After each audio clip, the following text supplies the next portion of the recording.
আসসালামু আলাইকুম বন্ধুরা, আজকে আবার একটা রান্নার রেসিপি নিয়ে আপনাদের সামনে চলে এসেছি। তো বন্ধুরা, Nishad kitchen and blog channel আপনাদের সবাইকে অনেক অনেক ওয়েলকাম। কাছে দূরে দেশ বিদেশে যে যেখান থেকে আমার এই ভিডিওটা দেখছেন সবাইকে আমার তরফ থেকে অনেক অনেক ভালোবাসা। তো বন্ধুরা, আজকে আমি চিংড়ি মাছ দিয়ে মোচার ঘন্টের রেসিপি বানিয়ে আপনাদের সঙ্গে শেয়ার করব। আপনারা পুরো ভিডিওটা দেখতে থাকুন।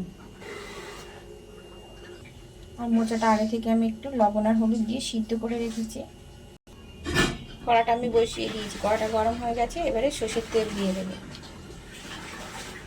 তেলটা আমার গরম হয়ে গেছে, মাছগুলো আমি ভেজে নেব।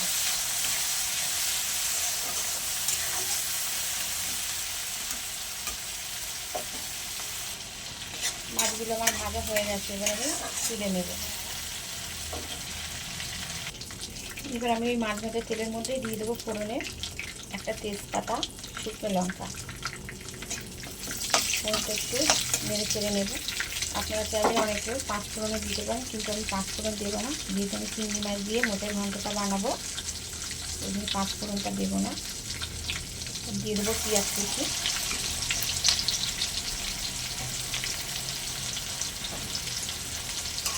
আর কাঁচা লঙ্কা কুচি।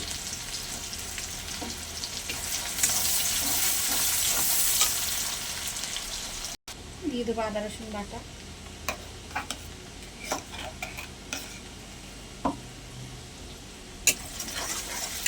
আদা রসুন বাটা আর পেঁয়াজটা একটু ভাজা ভাজা করে নেবো, যাতে গন্ধটা চলে যায়।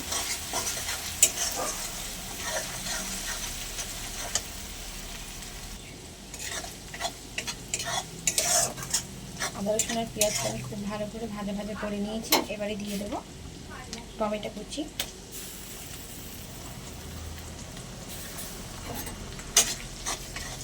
এবারে দিয়ে দেবো কেটে ধুয়ে রাখা আলু।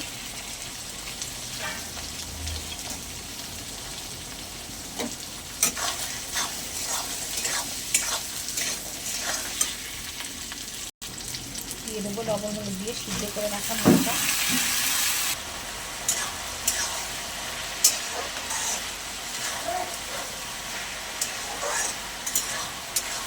এবার আমি কিছু দিয়ে দেবো কিছু গুঁড়ো মশলা।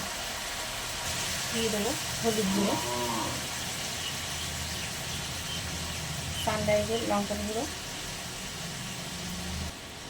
জিরে গুঁড়ো, ধনে গুঁড়ো, কালারের জন্য দিয়ে দেবো কাশ্মীরি লঙ্কার গুঁড়ো। এবার আমি খুব ভালো করে এটা কষে নিই।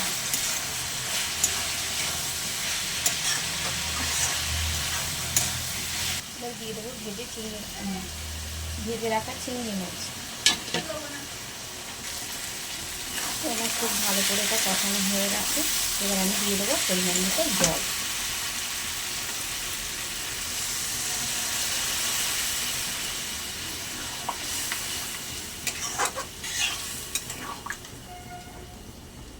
এবারে দিয়ে দেবো স্বাদ মতো চিনি, মানে অল্প একটু চিনি দেবো। চিনিটা দিলে স্বাদটা ভালো হয়, খেতে ভালো লাগে।